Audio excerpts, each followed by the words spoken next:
families in our hearts and prayers. We must never forget. We must continue to pay tribute to those who have served and those currently in our military. I hope each one of you will take the opportunity to tell veterans wherever and whenever you see them, I thank you for what you did. I was on a plane the other day going to Houston, and they announced that there was a soldier on the plane, and everyone stood and clapped. I remember the day when friends of mine went to Vietnam War. When they came home, they didn't get treated that way. And I'm so glad that America are treating our veterans the way we should. The flag that we fly so proudly across our nation is symbolic of this great nation that we live in. When we talk about life, liberty, and the pursuit of happiness, we mean for everyone. That is what America is all about. It's not just rhetoric. When we say we live in the greatest land of the world, we do. And we can say that with pride because of those who have gone before us and fought for our freedom. It is with great humility that I stand before those veterans that are here today, both who have served or who have loved ones who have served. I salute you, and I promise you that I will never take what our soldiers did for granted. I am proud to be an American, and I owe a debt of gratitude for those soldiers and those families who have given the ultimate sacrifice for our freedom. Thank you so much for being here today. Thank you.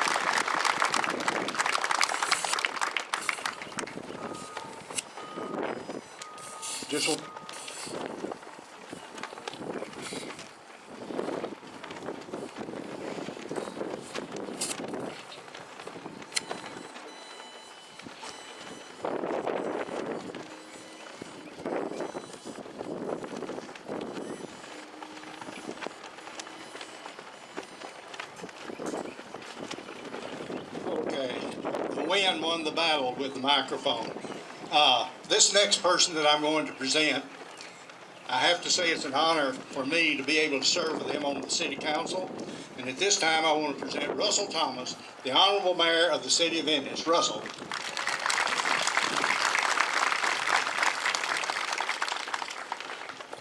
Thank you, Mayor Pro Tem Taylor, and I was afraid that you were going to move it all the way back there when you first moved this out of here, so I was glad to see that you stopped right here. Thank you, sir. Before I make a few comments about the memorial itself, I'd like to recognize a few other special guests that we have with us today. And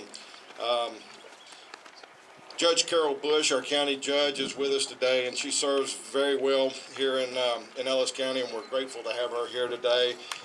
We have Commissioner Dennis Robinson and Commissioner Bill Dodson, both from Ellis County. We appreciate them being here as well today. We have City Commissioners Brian Holly and also City Commissioner Jess Hopp with us today. We have Chief John Ersman with us. Of course, we have from the county also Sheriff Johnny Brown. We appreciate him being here as well. We have a very special person that's here today that was integral in making this happen, our city manager, Steve Howerton. I appreciate he makes it very easy to serve, believe me. We're grateful. I saw several of our EISD trustees, Alan Clark and Walter Beasley. Oh, and Carolyn Frazier, Commissioner Frazier, thank you for being here. I apologize, didn't see you earlier. So we're very grateful for all of the service that these people give, and I'm glad to see them all out here today. A few facts about our memorial today. I'd like to just talk a little bit about the Ennis Veterans Memorial Committee and what they've done. They started meeting in December of 2010, and the committee has raised approximately or in excess of $255,000 to date, and gave their time selfishly but unselfishly without any concern for the amount of work. It was a phenomenal effort, and as you can tell, they broke ground on February 17th of this year, my friends. 2012, this memorial was started, and as of today, when I drove by at about 6 o'clock last night, I counted 48 people out here working, sweeping with blowers and everything imaginable. It was a phenomenal effort. This Ennis Veterans Memorial honors all veterans and active duty military personnel from around the world. Residency in Ennis is not a requirement to be honored, nor is a branch of service, time served, combat duty, or peacetime. All are welcome, and we honor them specifically today. Special recognition should be given to HKI Architects from Irving, Texas, who helped with the design of it or were as instrumental with the design, and Engineering Concepts Design out of Wiley, Texas. Without their determination, most of all, patience with our committee and all of us who were so anxious to get this done, it would have remained a dream. I'd like to, a few folks that were very instrumental in making this happen certainly was our own Buddy Markham from here in Ennis, Texas, Marilyn Wiley, if I might be so candid to say, the real mayor, Bill Lewis, Dan Cook, and many others. I think there is one special person, though, that we deserve to recognize today, and I'm going to ask him to stand for us so we can give him a round of applause, and that is Larry Fincher. Ladies and gentlemen, this man made this memorial happen, and I thank you, Larry. You're a phenomenal guy. Thank you for your time and your service to Ennis, Texas, but most of all to the honor of the veterans. With that, I'll leave you, and I'll just say God bless America, God bless Texas, and thanks to all veterans on this Memorial Day weekend. Thank you. Thank you, Mayor. Our next speaker is a gentleman that I had the pleasure of meeting and working with him on the speaker's platform when the Vietnam Memorial Wall was here. He is a retired Major General in the Army. He served at the end of World War II and fought during the Korean and Vietnam Wars. It is an honor to introduce and present to you General Will Latham. General Latham.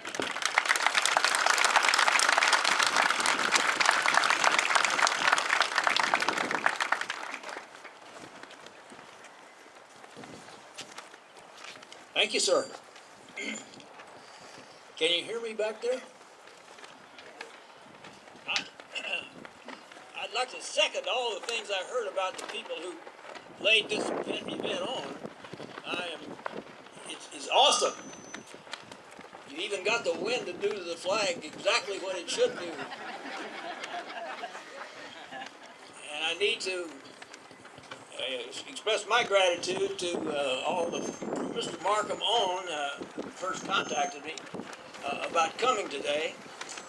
And I suspect that a very good friend of ours, my wife and I, Miss Carol Anderson, had something to do with that. And I do must apologize to Carol. As we drove up, desperately trying to get here. And I won't go into that. But anyway, she and I worked together with the Council on World Affairs in Dallas for about 15 years. And I know what anguish goes on when somebody puts on a show and the speaker somehow can't be found. And so I'm sure she was standing out there looking to see what could happen. The worst one I ever recall that we had to solve was we had Boris Yeltsin, who later became president of the Soviet Union before it completely imploded. And he was generally late for everything we scheduled him for and drunk at the same time. I don't have a problem today with that. You know that.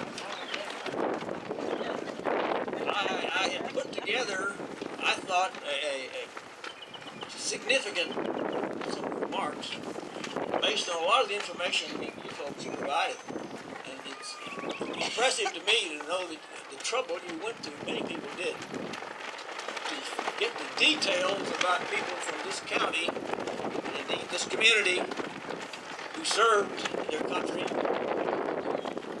With the wind blowing like it is, I am not going to use that script. So I'm going to use a approach anyway. When I was with the Council on World Affairs, I had a contract with some of the TV stations about pontificating about military affairs. When I first started, I asked one of the guys, how do you do this? And he said, well, I tell you, just start talking until you think of something to say. So I'm not going to be quite that wild with it, but I would to talk to a bunch of veterans like this is so awesome, and what you've done is so important that it requires appropriate treatment. This edifice that you've built here and this program that you put together, I think is remarkably significant. You have in front of us all here a levy of veterans. And you know, veterans don't talk much about what they did. Now that doesn't mean when you go to the VFW Hall or the American Legion Hall that there's an awful lot of heavy talk going on in there, but a lot of it is comparative, like the Army telling Marines they really didn't win the war all by themselves. And the Marines telling them they're obviously mistaken that they did. And many of them will say, well, where the hell was the Air Force when so-and-so happened? And the Navy said, we was there taking care of all of you, and they're probably right. But you wonder sometimes, I've known in my life several, a number as a matter of fact, of holders of the Medal of Honor. And most of the people who win the Medal of Honor get it posthumously. Because to win that medal, you have to exhibit a degree of gallantry and heroism beyond the call of duty at the risk of the life. It was costly. It often cost that. And so veterans don't talk too much to non-veterans, even their families sometimes, or quite often I think, because it seems so self-gratifying or self-edifying or something like that. Except occasionally you'll read about some clown out in California who makes a boast that he had all these medals. He was never in his military. That was part of his resume. Why do you think the soldiers feel that? The vets feel that way. And indeed, I think the soldiers. It's a deeply personal thing when you think about what goes on in the military. I wouldn't suggest that that's the only place that it goes on, but it certainly goes on there. The feeling of high adventure, going to exotic places, having interesting experiences. And it also means times when you're scared to death. And if you're not scared, you don't know what the situation is. But you learn, and part of your training, and part of the training that these veterans learn to appreciate as being chicken, and I won't go into the rest of that, in order to perform your job even when you are scared. And it's kind of like trying to tell somebody why you love your wife. You want to tell her that, but it isn't too interesting telling anybody else. And that's somehow how I think veterans are, and that's why they generally keep it to themselves.